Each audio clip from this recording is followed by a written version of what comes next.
više ne zna šta će.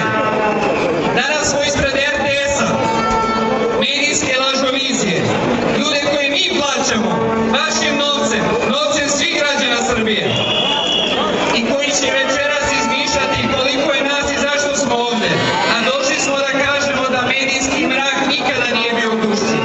Najgore je sada. Srbija želi drugačiju budućnost, želi promene. I ja zato hoću najviše da se zahvalim svima vama i hiljadama mladih ljudi koji dolaze i troše svoju energiju za budućnost Srbije. Svima vama koji niste plaćeni, a koji hoćete jer volite Srbiju da živimo bolje. Ja vas molim